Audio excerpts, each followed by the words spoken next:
Queridos irmãos e irmãs, boa tarde. Que a doce, serene, envolvente e perene paz de Jesus continue a nos envolver. Na tarde de hoje nós vamos bater um papo, vamos conversar um pouco, o Marcos já havia mencionado, sobre o item 5 e 6 do Evangelho segundo o Espiritismo. Esse item está inserido no capítulo 13, que a mão esquerda não saiba o que faz a direita. Essa passagem evangélica também se encontra no Sermão do Monte, como o nosso irmão Heráclito havia mencionado. Mas antes de nós entrarmos nesse item propriamente dito, vamos fazer algumas conexões e algumas referências com relação a esse capítulo, para que a gente não trabalhe a temática do óbolo da viúva sem que esteja sintonizado, sem que esteja vinculado ao tema e ao convite central deste capítulo, que a mão esquerda não saiba o que dá à direita. Kardec deu um subtítulo a esse tema. Ele chamou inicialmente de fazer o bem sem ostentação. E logo em seguida, Kardec insere algumas passagens em que Jesus aborda, interpreta e vivencia o ensinamento de fazer o bem sem ostentação. Então, no capítulo 6 de Mateus, nos itens 1 a 4, Jesus fala-nos no Sermão do Monte, dizendo: tende cuidado para não praticardes as vossas boas obras diante dos homens.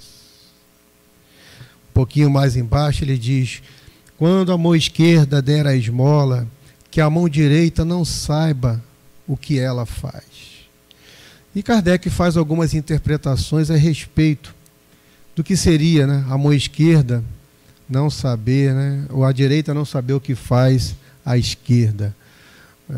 Nos alertando, para quando fizermos nossos atos de benefício ao próximo, quando fizermos nossas atitudes de generosidade, de bondade, de caridade, que a gente não exija a admiração daquele que está sendo beneficiado por nossa atitude.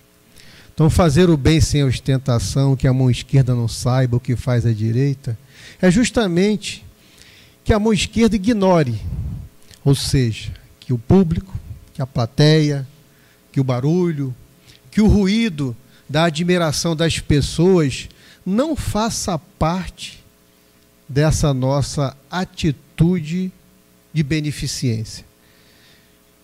Que o ruído, que o reconhecimento público não faça parte dessa nossa atitude de caridade. Mais adiante, Jesus, descendo ao monte, isso está no capítulo 8 de Mateus, descendo ao monte, a multidão o segue. E um leproso foi ao seu encontro, dizendo: Senhor, se queres, poderás curar-me. E Jesus olha para o leproso e diz: quero, fica curado. Jesus toca com a sua mão no leproso e a lepra desaparece. E Jesus diz a ele: abstente, evita, não fala para ninguém do que aconteceu aqui nesse momento. Um novo convite de Jesus: realizarmos o bem sem ostentação, sem alarde, sem que o público presencie e reconheça aquela atitude que nós estamos fazendo. E a gente vai vendo que ao longo do capítulo, esse convite a fazermos o bem sem orgulho, a fazermos o bem de uma maneira simples, suave, modesta, porque a verdadeira caridade, ela é modesta, a verdadeira caridade, ela é sutil, a verdadeira caridade, ela é silenciosa. Então, nos itens seguintes do capítulo, nos infortúnios ocultos, Kardec fala de uma senhora que vai ao encontro dos necessitados. Ela não espera que o necessitado vá ao encontro dela e peça a sua ajuda. Demonstrando também fazer o bem sem ostentação. O óbolo da viúva, nós também vamos trabalhar essa temática de fazer o bem sem ostentação. Mais adiante, na beneficência exclusiva, quando os espíritos que colaboraram neste capítulo falam sobre os órfãos, a temática central é esta: fazer a caridade de uma maneira simples, de uma maneira sutil, de uma maneira suave. Como Kardec diz no próprio Fazer o Bem Sem Ostentação, ele diz que a verdadeira generosidade, a verdadeira caridade, ela é feita de uma maneira em que o benfeitor, habilmente, ele consegue trocar os papéis, e aquele que está recebendo sente, pensa que está dando. Está vendo a sutileza? Completamente diferente de fazer algo com orgulho, né, impondo, ferindo, magoando, né? Como que se quisesse dizer: estou fazendo isso e exijo que você divulgue para todo mundo, para que todos saibam o quanto eu sou bom, o quanto eu sou generoso, o quanto eu utilizo as minhas riquezas para ajudar e para auxiliar. Então, o convite de Jesus, ele é profundo. Que façamos as nossas boas obras não diante dos homens, não diante das pessoas, mas façamos as nossas boas obras diante de nossa própria consciência, diante da necessidade que temos de nos transformarmos em pessoas melhores, em pessoas mais brandas, em pessoas realmente caridosas. Então, feita essa introdução, nós já nos situamos no capítulo 13. Esse capítulo, ele vem posterior ao capítulo 12, que trata sobre amai os vossos inimigos. O capítulo 11, Kardec aborda amar o próximo como a si mesmo. E a gente observa, percebe que há conexões, vínculos entre esses três capítulos. Primeiro Kardec fala em amar o próximo, depois amai os vossos inimigos, e quando ele adentra que a mão esquerda não saiba o que faz a direita, ele está nos demonstrando como nós devemos fazer para amar ao próximo e amar o inimigo. De que modo? De que maneira? Qual instrumento para podermos expressar, exteriorizar e sedimentar esse amor nos nossos relacionamentos, na nossa convivência, aonde quer que nós estejamos? E esse instrumento é a caridade. Que a mão esquerda não saiba o que faz a direita, Kardec está tratando sobre a caridade. Fazer o bem sem ostentação, a caridade pura, cristalina, tal qual Jesus nos ensinou e vivenciou. A indulgência para com faltas alheias, fazer o bem para todas as pessoas, inclusive aquelas que nos ferem, o perdão das ofensas. Essa é a verdadeira caridade, que nós estamos reencarnados mais uma vez para aprender a praticá-la. Praticá-la realmente, sem nos preocuparmos se estamos sendo vistos, se estamos sendo admirados, sem segundas intenções. Fazer o bem sem esperar nenhuma retribuição, nenhuma. Mas nós sabemos que pela lei de causa e efeito, tudo que nós plantarmos, nós iremos colher. Então, o bem que nós fizermos, nós iremos colher. Os prejuízos que nós causamos, nós também iremos colher. Então, a própria lei de causa e efeito, de ação ou reação, ou nas palavras de Jesus, a cada um segundo as suas obras, nós colheremos a lavoura de que nós fomos os seus agricultores. Então, é uma grande reflexão. O que nós estamos plantando? O que nós estamos preparando para nossas próximas reencarnações, nossas próximas experiências aqui na dimensão material? É uma grande reflexão. E a outra, estamos fazendo o bem sem ostentarmos? No silêncio? Nos preocupando em ajudar e não em ser reconhecido? Então, o capítulo nos convida a essa grande reflexão. O óbolo da viúva. E adentramos no óbolo da viúva. Não é por menos que Kardec, inspirado pelos espíritos superiores, responsáveis pela vinda da doutrina espírita, situou esta passagem dentro deste capítulo, trazendo uma imagem, cenas bem fortes para a nossa reflexão.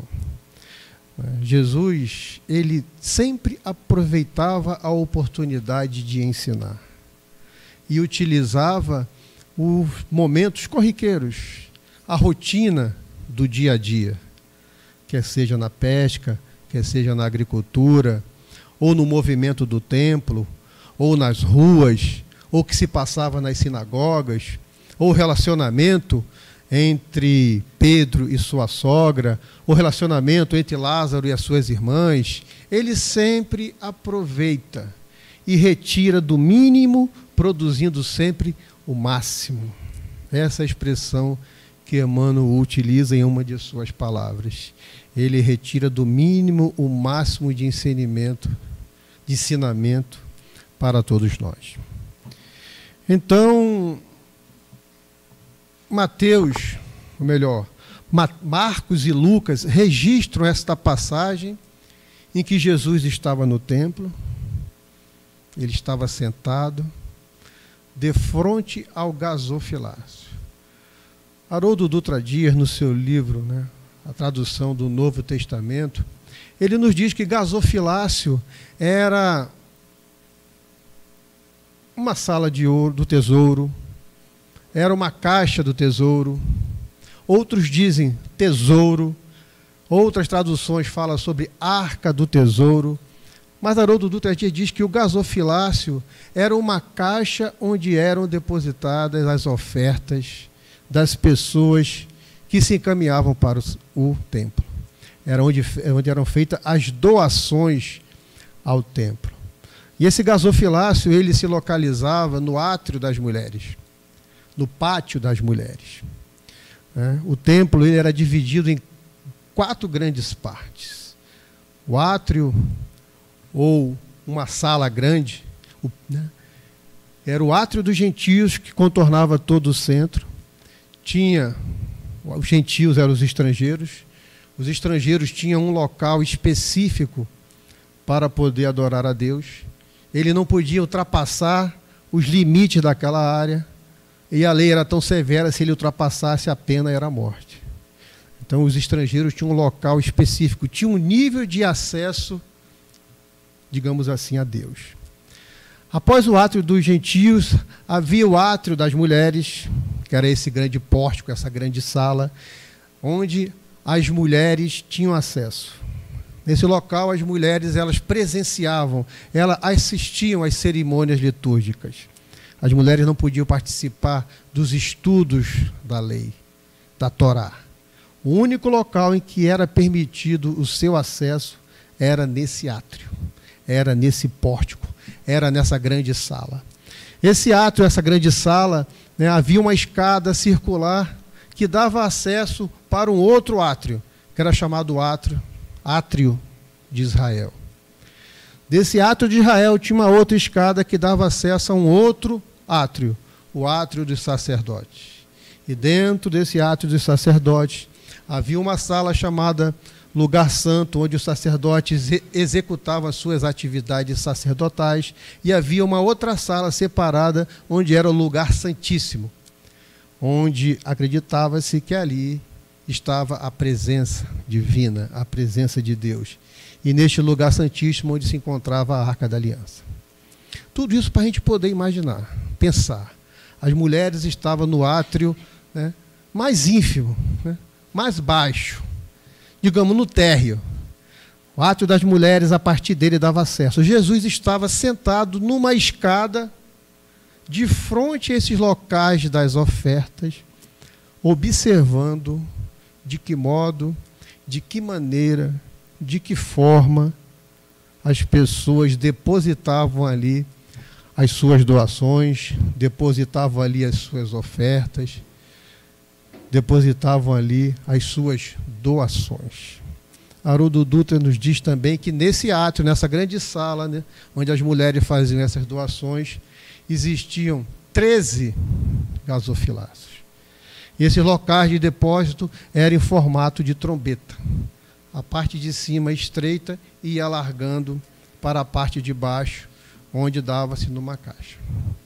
Então Jesus observava, sentado, analisando esse movimento, como nós havíamos falado. É um momento do dia a dia, uma situação comum, corriqueira. E Jesus observava o comportamento.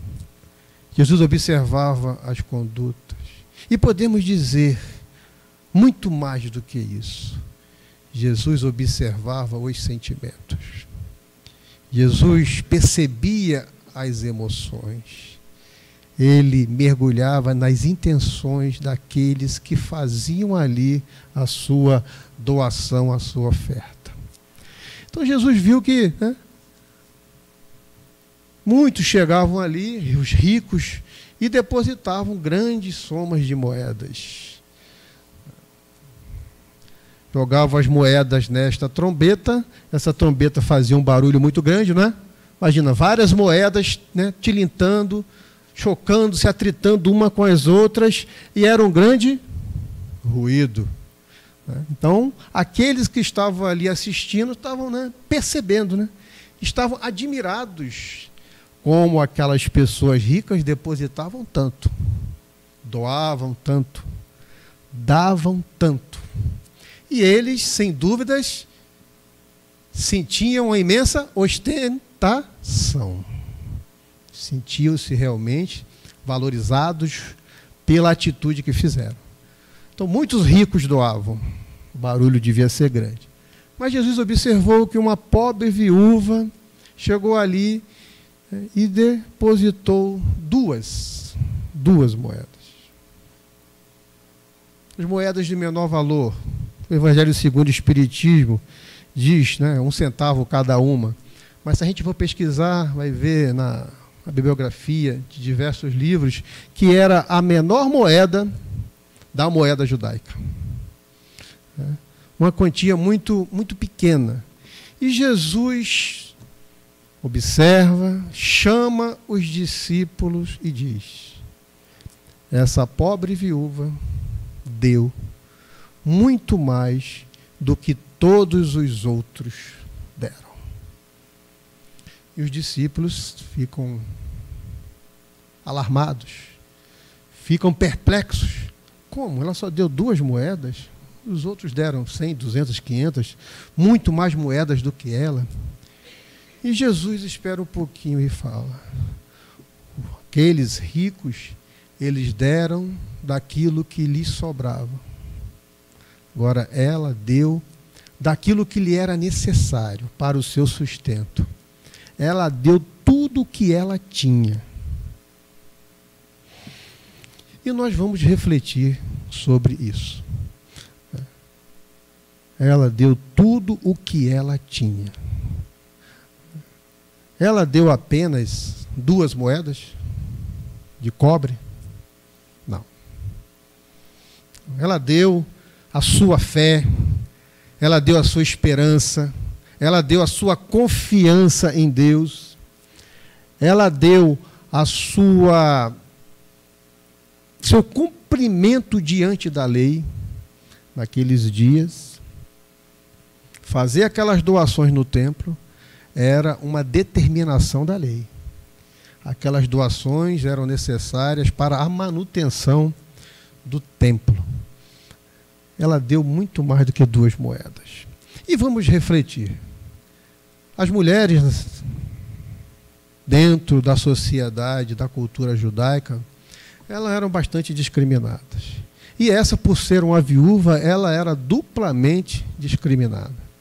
Porque as viúvas, naquele tempo, quando o marido morresse, se ela não tivesse filho, ela não tinha direito à herança.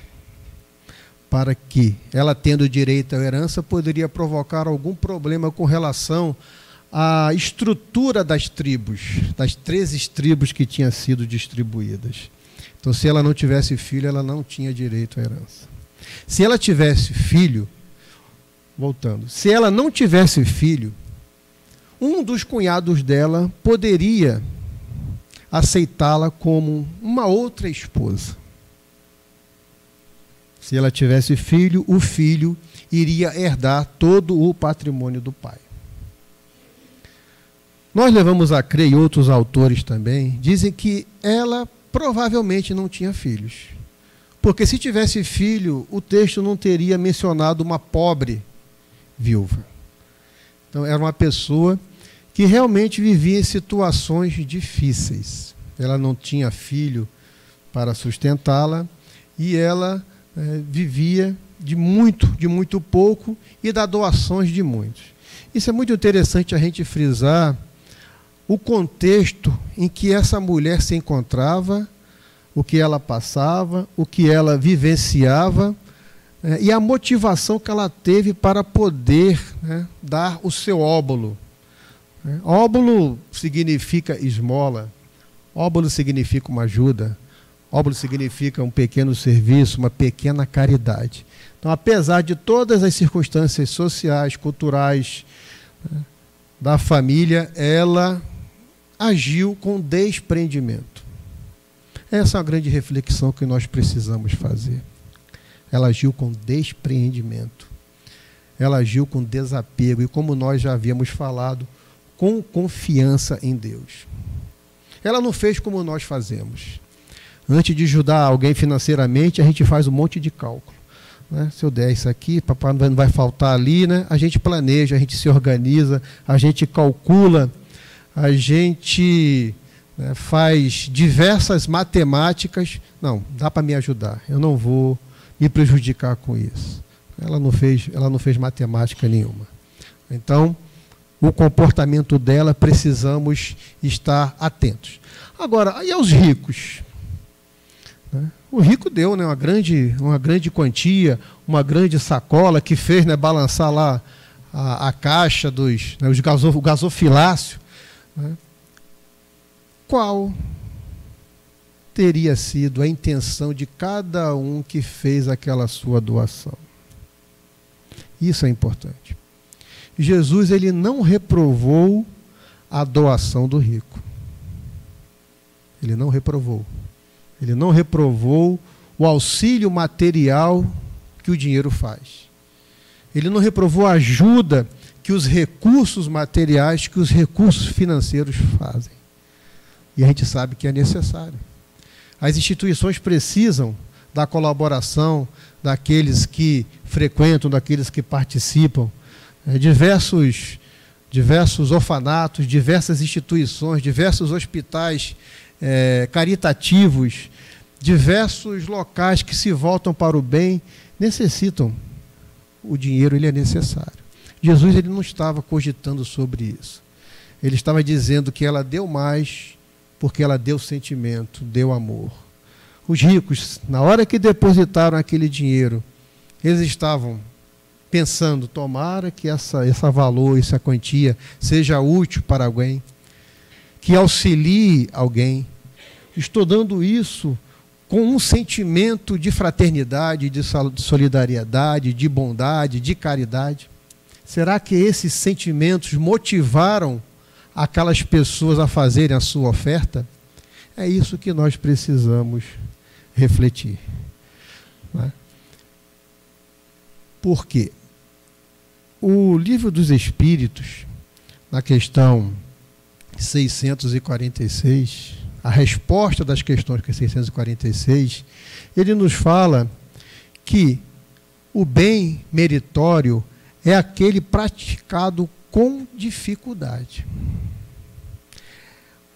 O bem com merecimento é aquele onde nós nos movimentamos, onde nós nos sacrificamos, onde nós doamos algo de nós para aquela atitude. Então, um bem que não há dificuldade, não há movimento, um bem onde a gente não cresce naquela atitude, diz o Livro dos Espíritos na resposta à questão 646, que esse bem, ele não é meritório, ele não tem merecimento, mas ele é importante. Se nós só podemos realizar esse bem, continuemos fazendo. Ainda não é a verdadeira caridade. A verdadeira caridade é dar de si mesmo. Foi o que a viúva fez. Então, foi o óbolo que ela doou. Se nós ainda não conseguimos, vamos fazer o bem que estiver ao nosso alcance. É a resposta à questão 642 ao Livro dos Espíritos, onde Kardec pergunta: se nós não fizermos o mal, nós estaremos fazendo o bem? E a resposta à questão 642 é não. Cumpre fazermos o bem no limite de nossas forças. Por quê? Nós seremos responsáveis por todos os frutos causados pelo mal decorrentes da atitude de nós não termos feito o bem. Estão conseguindo entender? Ou seja, não fazer o bem é fazer o mal. Muita gente diz: não faço mal a ninguém. Não faço mal a ninguém. E a gente poderia perguntar: e você faz o bem? Não fazer o mal é um passo. Fazer o bem é que vai fazer com que a gente cresça. Porque se nós nos omitirmos de fazermos o bem, todas as consequências decorrentes da omissão, a omissão é uma ação em não fazer alguma coisa. Quando nós nos omitimos, nós estamos agindo. Nós estamos deixando de fazer algo que nós poderíamos fazer. Então, façamos todo o bem no limite de nossas forças. Chico Xavier nos fala: façamos todo o bem que estiver ao nosso alcance. Se o bem que estiver ao nosso alcance for aquele de fazer uma doação material, façamos. Não nos desestimulemos porque ainda não conseguimos fazê-la sem ostentar-nos. Não vamos desestimular, porque ela é importante. Mas Bezerra de Menezes nos diz que a caridade é um sentimento divino.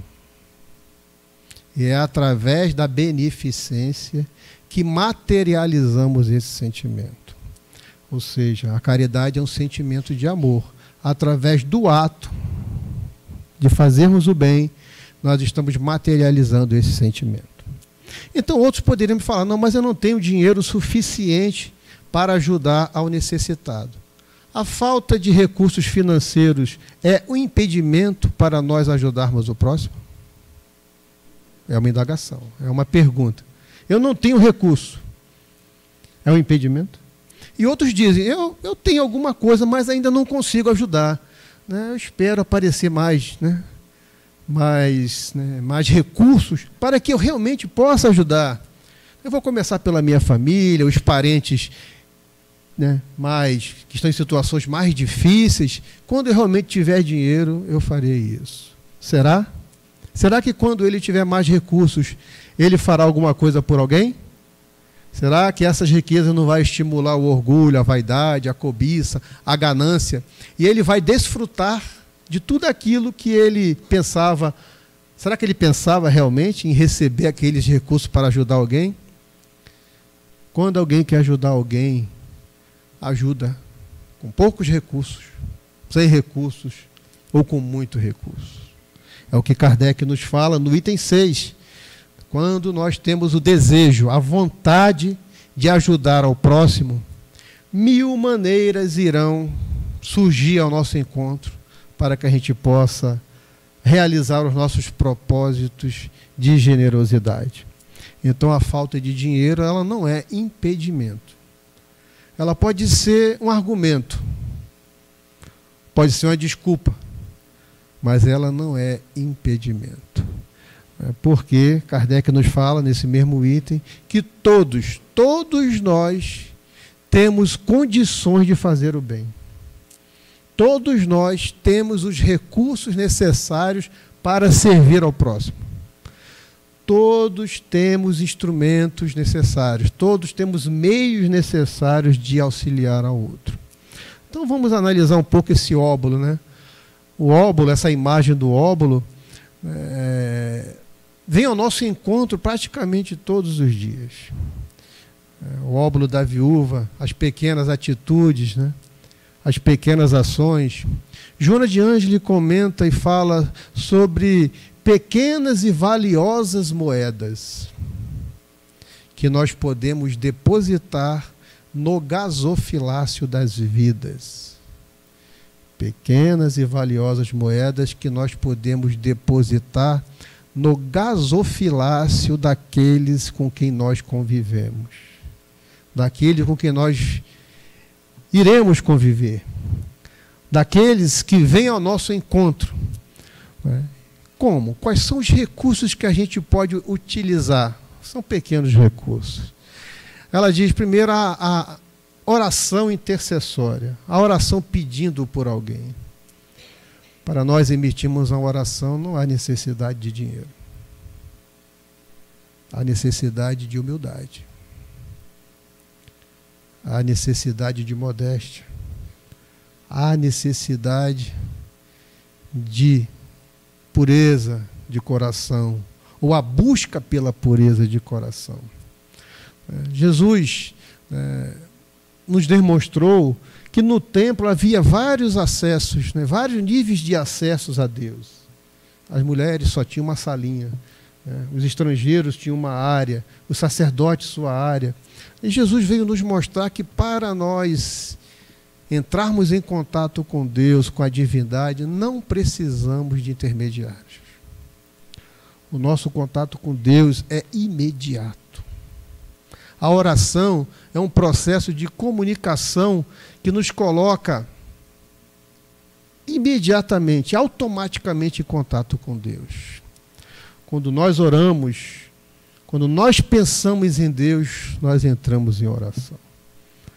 Então nós não precisamos.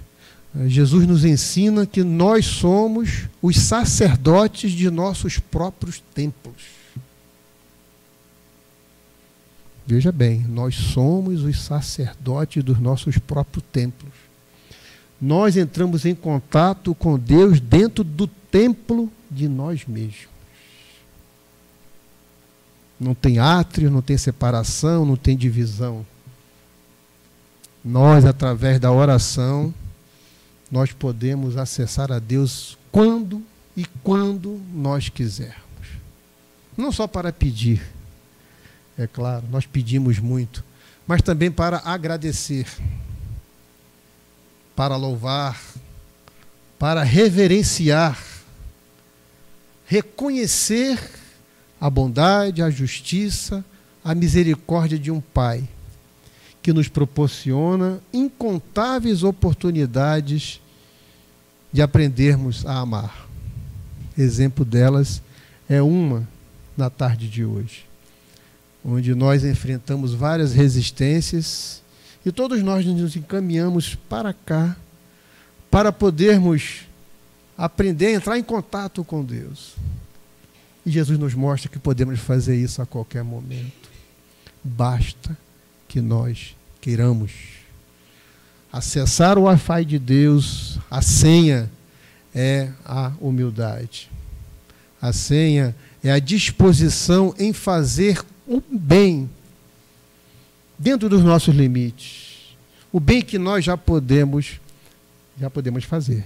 Então a oração é um óbolo que nós podemos depositar no gasofilácio do nosso filho, da nossa mãe, da nossa esposa, do amigo, da sogra, do sogro, de uma pessoa que mora em outro país, de uma pessoa que mora em outra dimensão, uma pessoa que já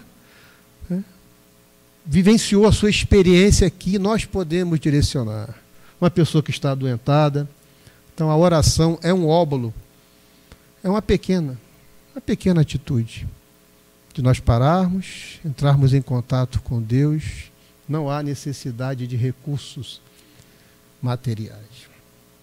Uma referência positiva para alguma pessoa, Joana de Ângeles também nos lembra no livro Alegria de Viver.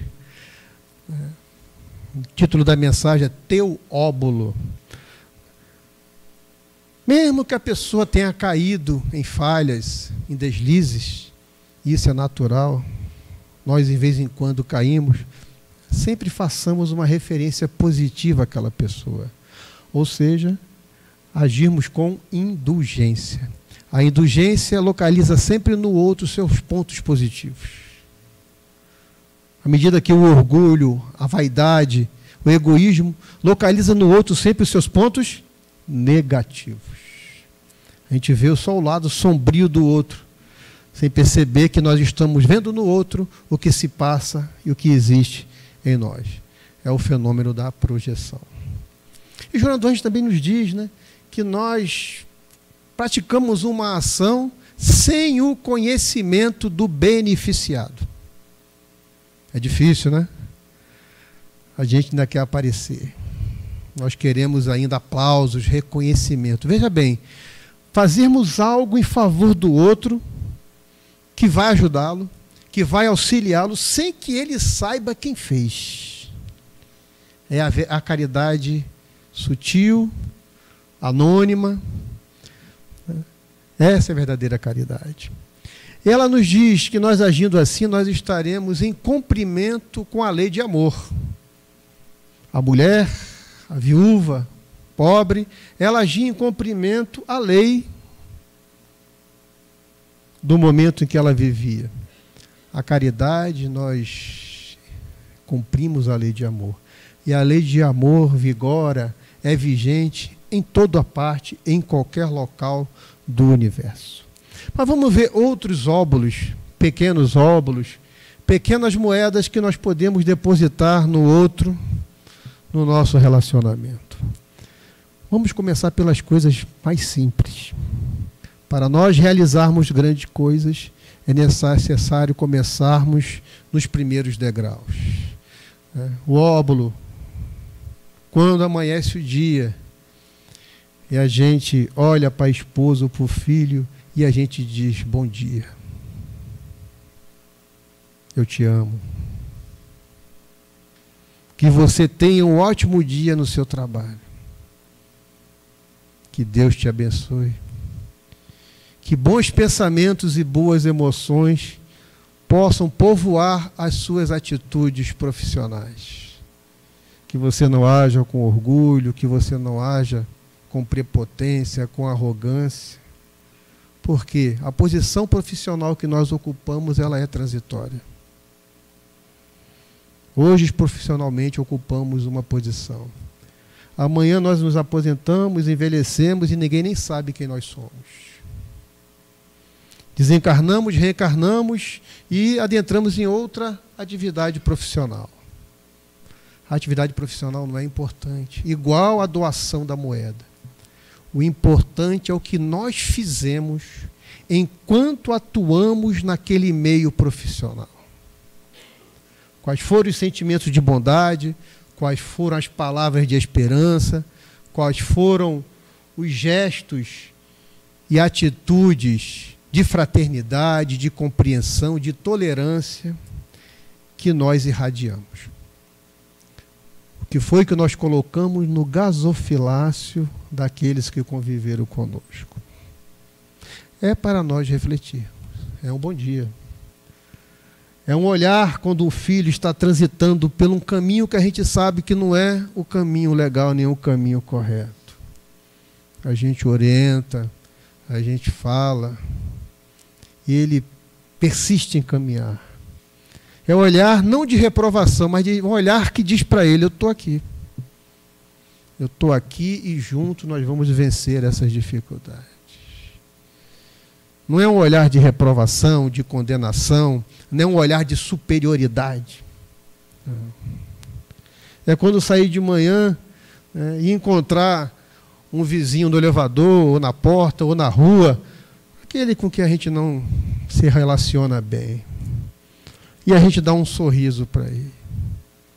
Mas um sorriso de acolhimento. Um sorriso que abraça.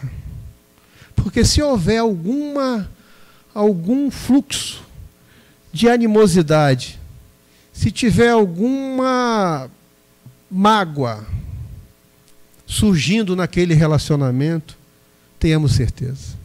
Um sorriso meigo, sincero, é capaz de dissolver essa mágoa. O que falávamos nos domingos aí, né? Fazer como Chico, né?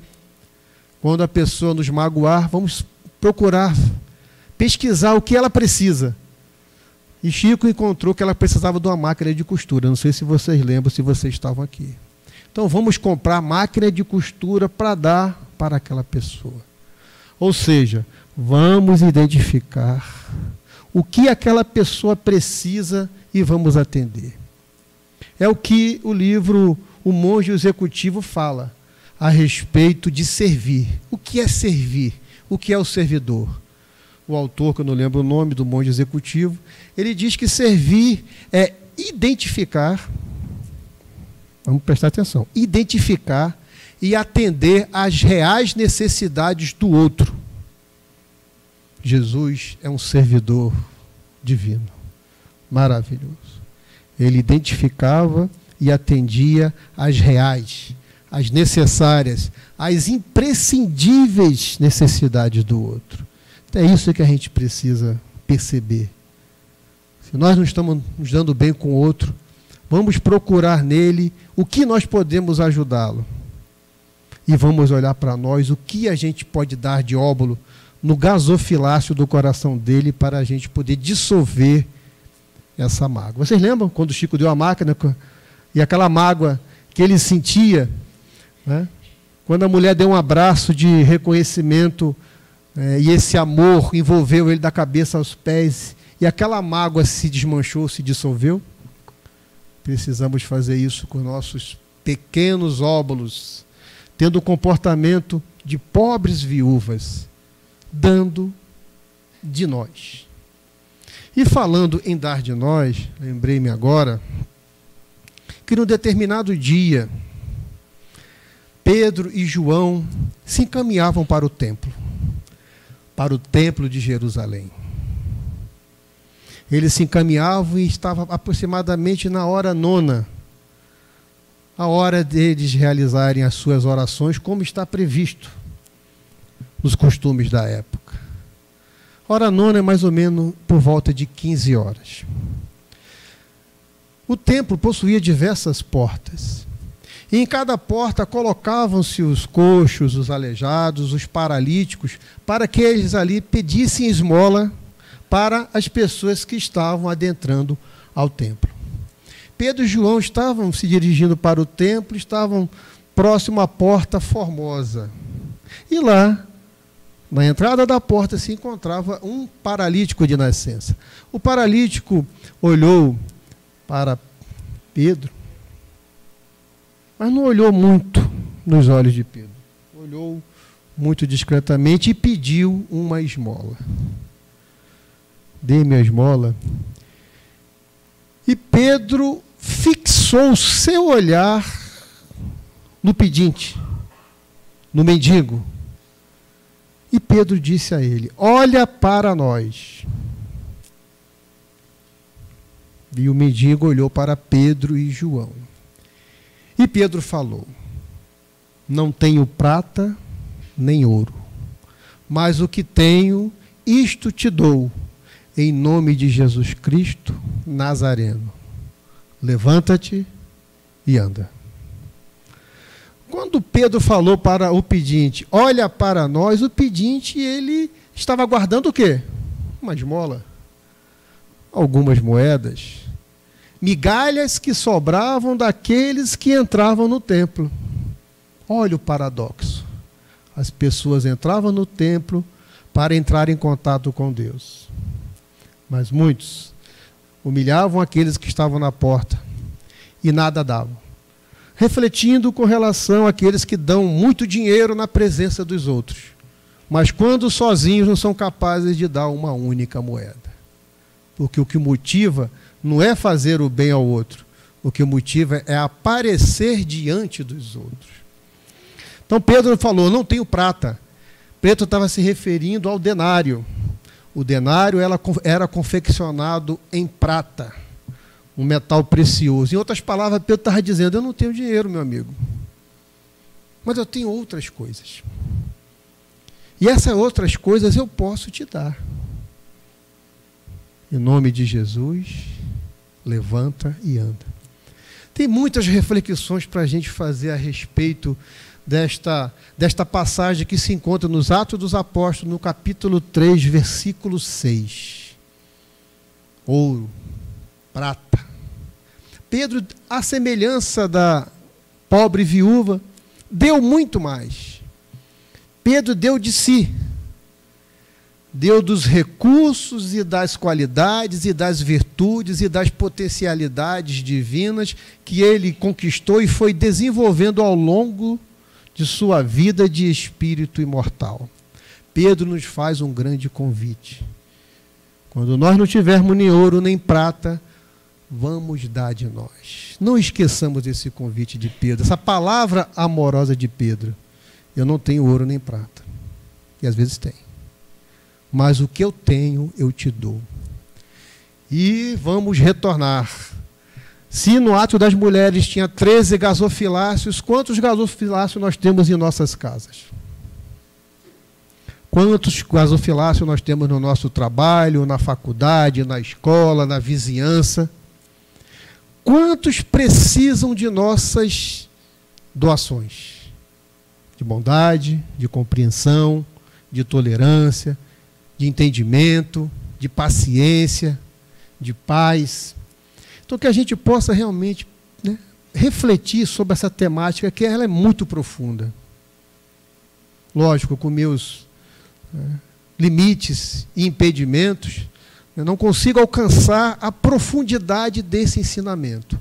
Mas a gente pode perceber se nós realmente estamos fazendo a verdadeira caridade ou nos esforçando em sair de nosso egoísmo e envolver os outros em amor. É o convite de São Vicente de Paulo que ele fala no tema beneficência, no item 12 desse mesmo capítulo 13, quando ele diz, né, sede bons e caridosos, esta é a chave do céu, que tendes em vossas mãos. Nós temos todos os recursos em nossas mãos para sermos bons e caridosos. Mas por que a gente não consegue ofertar nos outros, no gasofilácio dos outros? E mais à frente ele diz, sede bons, amparai o vosso próximo, amparai os vossos irmãos, e deixai de lado a horrenda chaga do egoísmo. É isso que nos atrapalha. É a chaga do egoísmo. É a chaga do orgulho, da vaidade. Então a gente tem muitas pequenas moedas para doar, além do bom dia, do boa tarde, do boa noite, como você vai? Com licença, posso ajudar? O que eu posso fazer por você? Meu amigo, você está tão triste, aconteceu alguma coisa?